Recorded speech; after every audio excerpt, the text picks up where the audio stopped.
Fala, leitores da Bíblia, graça e paz, tudo bem com vocês?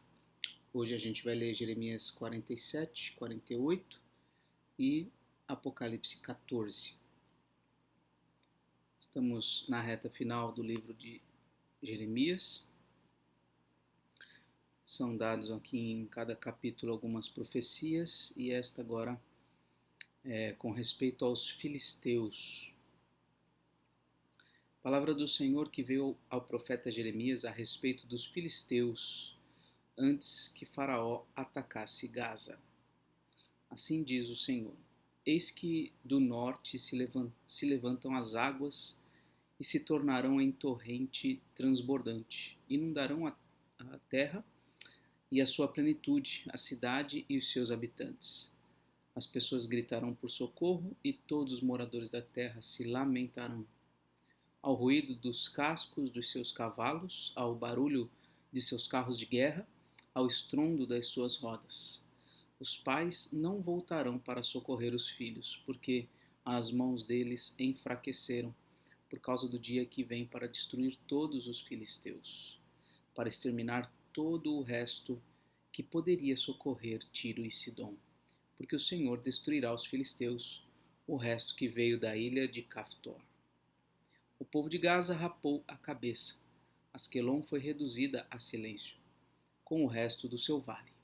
Até quando vocês vão fazer cortes na pele em sinal de luto? Ah, espada do Senhor, quando é que você vai parar? Volte para a sua bainha, descanse e fique quieta. Mas como pode ela ficar quieta? Se o Senhor lhe deu ordens, ele a dirige contra Asquelon e contra a costa do mar. Os filisteus foram um povo inimigo de Israel desde sempre. Pode haver certamente alguma equivalência entre os filisteus do tempo bíblico com os palestinos do tempo atual. Provavelmente ambas as palavras têm a mesma origem. Palestino e filisteu têm a mesma origem. Certamente se refere ao mesmo povo, ou que tem as mesmas origens. Sempre foi um inimigo do Senhor. E aqui Deus anuncia para eles juízo contra eles. E o capítulo 48, a respeito de Moabe. A respeito de Moabe, assim diz o Senhor dos Exércitos, o Deus de Israel. Ai da cidade de Nebo, porque foi destruída. Quiriataim está envergonhada, já foi tomada. A fortaleza está envergonhada e destruída. A glória de Moabe já se foi. Em Esbom tramaram contra ela, dizendo: Venham, vamos eliminá-la para que não seja mais povo. Também você, ó Madmen, será reduzida a silêncio. A espada a perseguirá. Ouve-se um grito desde Horonaim. Ruína e grande destruição. Moabe está destruída. Seus filhinhos fizeram ouvir gritos. Pela subida de Luite, eles seguem com choro contínuo na descida de Horonaim. Se ouve gritos angustiosos de ruína. Fujam, corram para salvar a vida, ainda que vocês venham a ser como o arbusto solitário no deserto. Pois, por ter confirmado nas suas obras e nos seus tesouros, também você, Moabe, será tomada. O Deus Quemos irá para o cativeiro, junto com os seus sacerdotes e os seus príncipes. O destruidor virá sobre cada uma das cidades. Nenhuma escapará. Perecerá o vale, e a planície será destruída, porque o Senhor o disse. Deem asas a Moabe para que saia voando. As suas cidades se tornarão em ruínas, e ninguém morará nelas. Maldito aquele que fizer a obra do Senhor relaxadamente. Maldito aquele que retém a sua espada do sangue. Moabe era uma cidade, era uma região vizinha de Israel. Deixe-me colocar aqui no mapa. Mapa Israel, Moabe. Vamos ver se aparece aqui.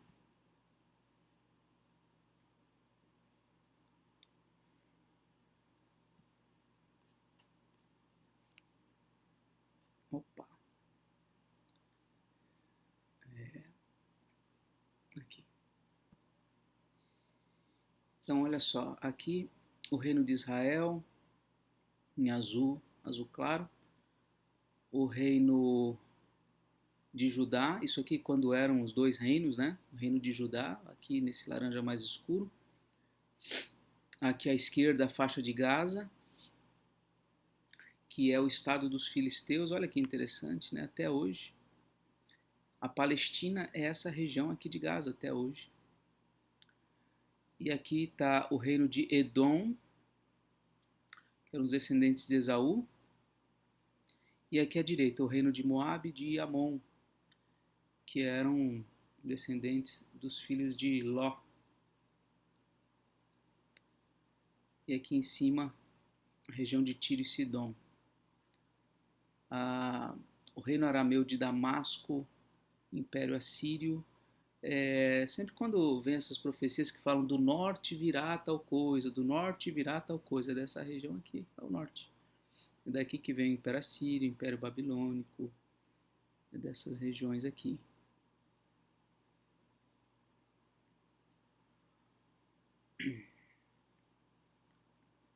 Esse versículo 10, eu já vi ele sendo citado algumas vezes, né? Maldito aquele que fizer a obra do Senhor relaxadamente.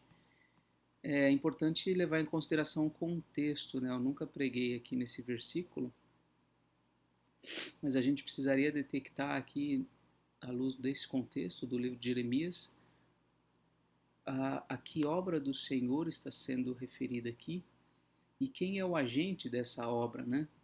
Se é Moabe ou se é Israel, contra quem está sendo anunciada essa palavra aqui? Será que de alguma forma Moabe seria um agente do Senhor?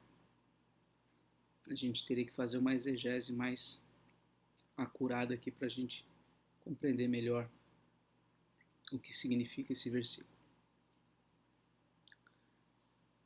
Moabe esteve despreocupado desde a sua mocidade, como vinho descansando sobre a borra. Não foi mudado de vasilha em vasilha, nem foi para o cativeiro, por isso conservou o seu sabor, e o seu aroma não se alterou. Portanto, eis que vem dias, diz o Senhor, em que lhe enviarei derramadores, que o derramarão. Despejarão as suas vasilhas e as farão em pedaços. Moabe terá vergonha de Quemos, como a casa de Israel se envergonhou de Betel, sua confiança. Como vocês podem dizer, somos valentes e homens fortes para a guerra?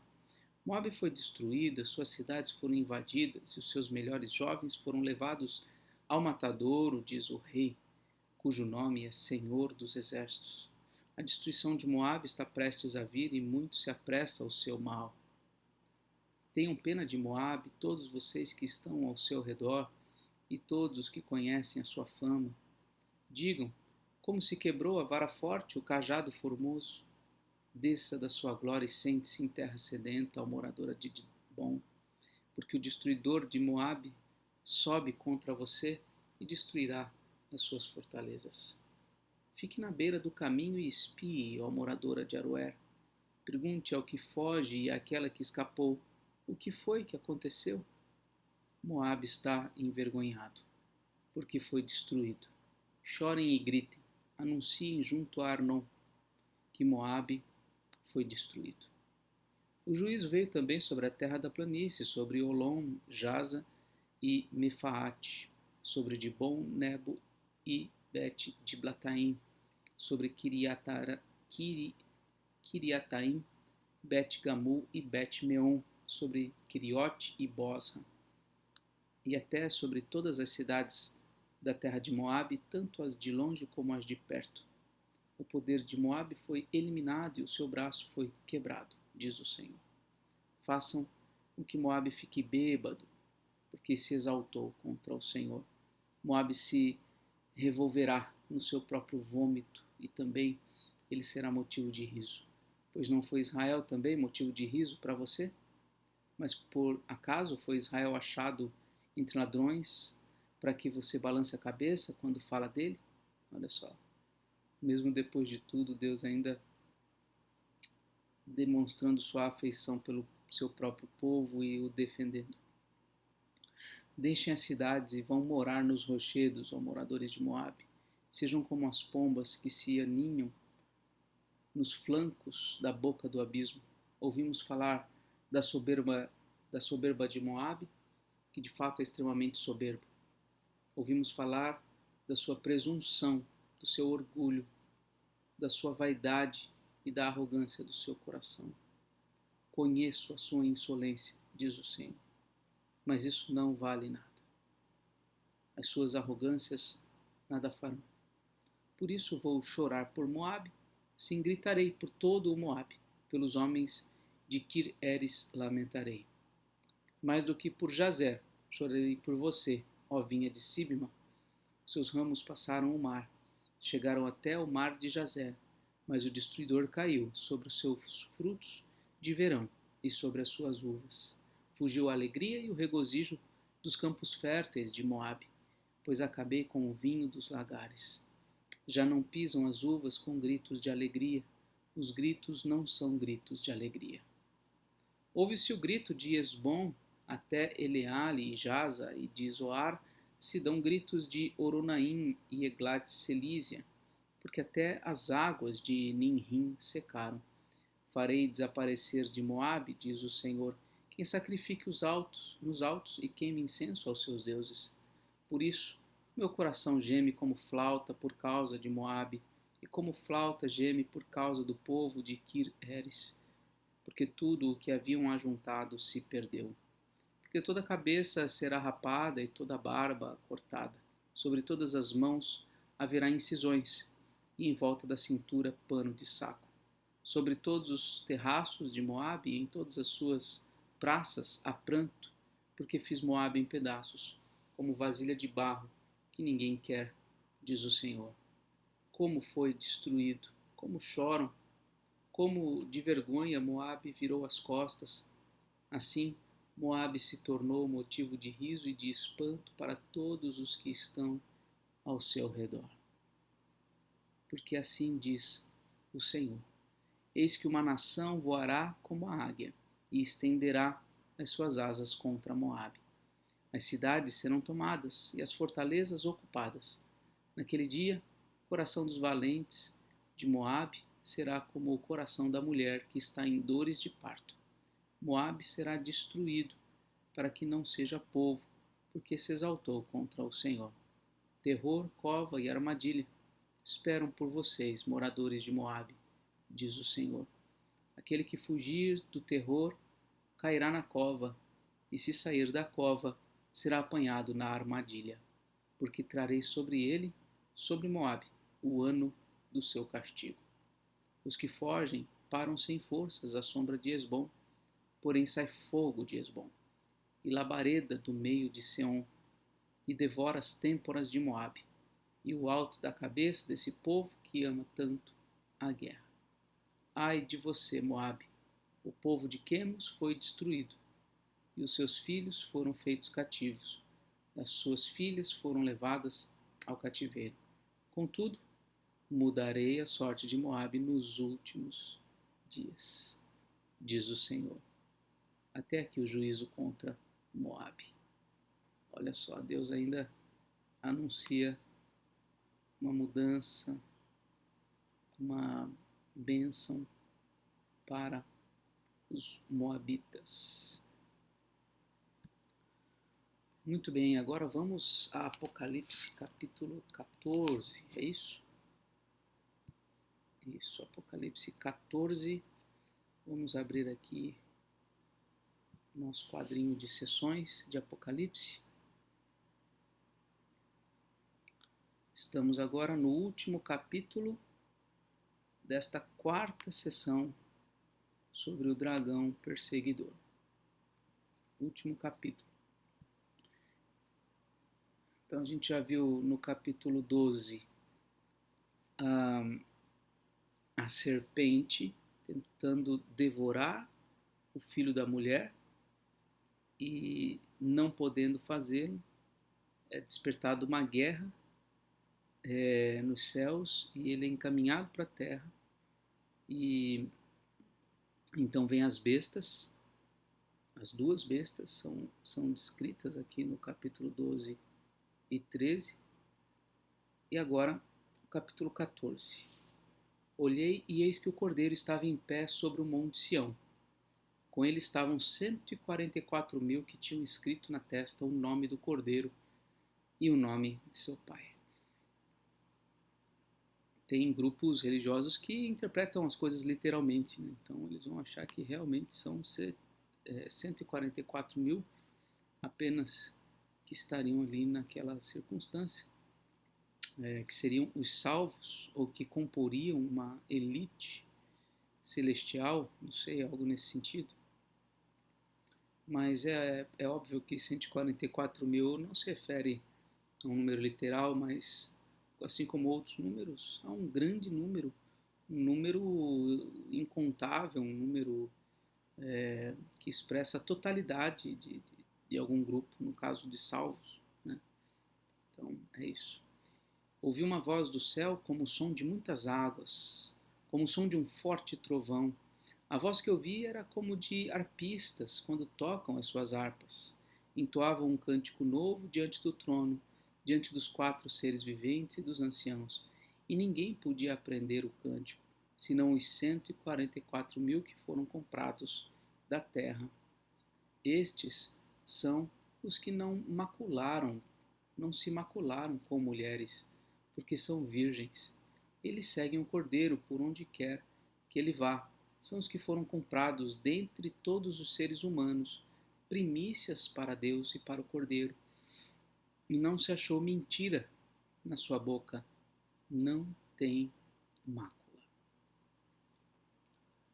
Vi outro anjo voando pelo meio do céu, tendo um evangelho eterno para pregar aos que habitam na terra, e a cada nação, tribo, língua e povo, dizendo com voz forte: temam a Deus e deem glória a Ele, pois é chegada a hora em que Ele vai julgar, e adorem aquele que fez o céu, a terra, o mar e as fontes das águas.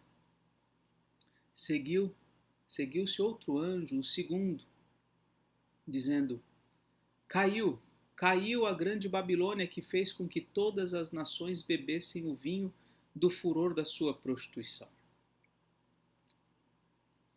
Seguiu-se a estes outro anjo, o terceiro, dizendo com voz forte: se alguém adora a besta e a sua imagem e recebe a sua marca na testa ou na mão, também esse beberá do vinho do furor de Deus, preparado sem mistura no cálice da sua ira, e será atormentado com fogo e enxofre diante dos santos anjos e na presença do Cordeiro. A fumaça do seu tormento sobe para todo sempre. E os adoradores da besta e da sua imagem, e quem quer que receba a marca do nome da besta, não tem descanso algum, nem de dia nem de noite. Aqui está a perseverança dos santos, os que guardam os mandamentos de Deus e a fé em Jesus. Então, 3 vozes, uma anunciando um chamado para a salvação, a pregação, né, da glória de Deus, reivindicando a glória de Deus entre os povos. A segunda voz afirmando que a grande Babilônia caiu. A grande Babilônia é certamente uma referência ao sistema vigente de poder no mundo. Provavelmente naqueles dias apontava para o Império Romano, que de fato veio a ruir posteriormente. Mas ainda essa palavra ainda é vigente, então certamente a grande Babilônia se refere ao sistema, como as coisas funcionam no mundo, esse império sob o qual nós estamos. Não é o império brasileiro, o império americano, o império chinês, qualquer outro império, império comunista, império socialista, império capitalista, o que seja. É um conjunto de coisas, é o todo. E a afirmação é: caiu. E o terceiro anjo está afirmando aí não a salvação, não a queda da Babilônia, mas a punição, o juízo de Deus contra os que se mantiveram rebeldes. A quarta voz. Então ouvi uma voz do céu dizendo: Escreva, bem-aventurados os mortos que desde agora morrem no Senhor. Sim, diz o Espírito, para que descansem das suas fadigas, pois as suas obras os acompanham. Olhei e eis uma nuvem branca, e sentado sobre a nuvem, um semelhante a filho de homem, tendo na cabeça uma coroa de ouro e na mão uma foice afiada. Outro anjo saiu do santuário, gritando com voz forte para aquele que estava sentado sobre a nuvem: Pegue a sua foice e comece a colher, pois chegou a hora da colheita, visto que os campos da terra já amadureceram. Olha só como o capítulo 12 começa com um problema, o filho da mulher sendo perseguido, aí vem uma série de situações e agora ele está fechando o capítulo com a colheita. Por isso que cada sessão indica esse período entre a primeira vinda e a segunda vinda de Jesus. Talvez uma das sessões mais claras seja essa, do capítulo 12 ao 14. E aquele que estava sentado sobre a nuvem passou a foice sobre a terra e fez a colheita. Então outro anjo saiu do santuário que se encontra no céu, tendo também ele uma foice afiada. Ainda outro anjo saiu do altar, o anjo que tem autoridade sobre o fogo, e clamou com voz forte ao que tinha a foice afiada, dizendo: Pegue a sua foice afiada e ajunte os cachos da videira da terra, porque as suas uvas estão maduras.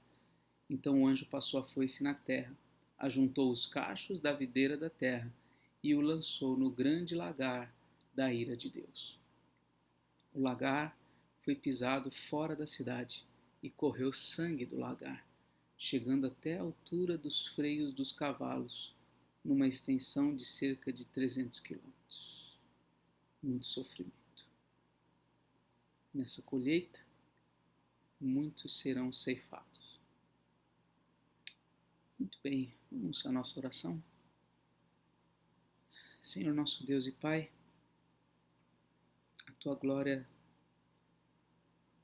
se estende sobre toda a terra, o Teu poder, o Teu domínio se estende sobre todo o universo. O Senhor anuncia palavras de salvação, de vida eterna, mas também de juízo, tanto ao seu próprio povo como a todos os outros povos, como os filisteus, Moabe. E também, ó Deus, como vimos nessa sessão de Apocalipse, o Teu juízo vindo sobre toda a terra. Não é apenas um povo rebelde, mas todos que se negaram a encontrar refúgio em Jesus, a buscar refúgio em Jesus, estes estão, ó Deus, numa condição de grande perigo, de grande risco. Ó Deus, abençoa-nos, Pai, sempre por meio da Tua palavra, nos edifica, nos aproxima de Ti, nos sustenta, nos guarda e nos ajuda, Pai, a seguir avante nesta jornada de leitura da Tua palavra, uma leitura tão importante para a nossa vida. Que o Senhor seja honrado e glorificado a cada dia, na nossa existência, na nossa família, na nossa igreja. Assim oramos em nome do Senhor Jesus. Amém. Muito bem, essa foi a leitura de hoje. Um forte abraço e até mais, se Deus quiser.